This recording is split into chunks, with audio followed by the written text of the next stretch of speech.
So hey guys, welcome to all of you. इस video में हम बात करेंगे कि हम अपने मन को अपने काबू में कैसे कर सकते हैं या हम अपने मन को किसी एक काम पे कैसे लगा सकते हैं। गाइस, अक्सर ऐसा होता है कि जब भी हम कोई काम करते हैं या हम किताब पढ़ रहे हैं तो हम पढ़ तो किताब रहे हैं लेकिन हमारा मन कहीं और पहुंच जाता है।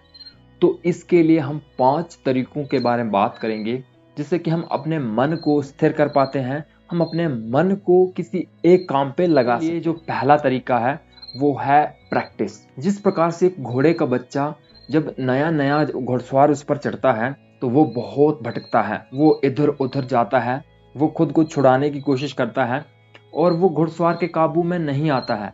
लेकिन जैसे जैसे घुड़सवार उसको प्रैक्टिस करता जाता है, उसको काबू करने की कोशिश करता है, तो आखिर में वो उस पर काबू कर लेता है और वो फिर घुड़सवार की मानने लगता है।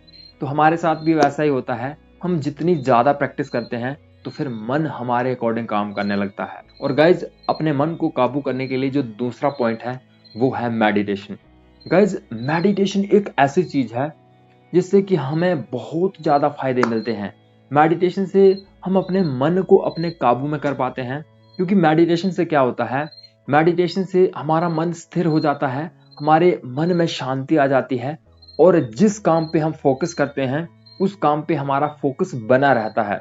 मेडिटेशन की ये पावर होती है। तीसरा पॉइंट आता है कि हमें खुद के ऊपर जिम्मेवारी लेनी चाहिए, हमें एक जिम्मेवार पर्सन बनना चाहिए, क्योंकि अगर हम खुद पर जिम्मेदारी नहीं देते हैं तो हम लापरवाह बन जाते हैं और फिर हमारा मन जगह जगह भटकने लगता है।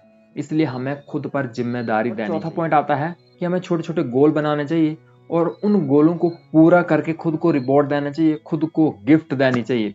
इससे क्या होता है, इससे हमारा मन लगा रहता है, क्योंकि हमें पता होता है कि इस काम के बाद मुझे ये मिलने वाला है। क्योंकि उसे कहते हैं ना कि खाली दिमाग शैतान का घर। अगर हम कुछ नहीं करते हैं, अगर हम छोटे छोटे गोल नहीं बनाते हैं, हमारा मन उधर उधर भटकने लगता है।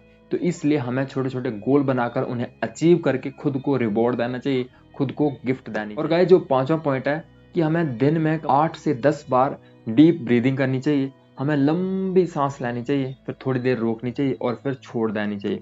तो गाइज, ये थे कुछ 5 तरीके जिनसे कि हम अपने मन को काबू में कर सकते हैं, हम अपने मन को किसी एक काम में लगा सकते हैं। तो गाइज, आई होप आप सभी को ये वीडियो अच्छी लगी होगी। Thank you so much.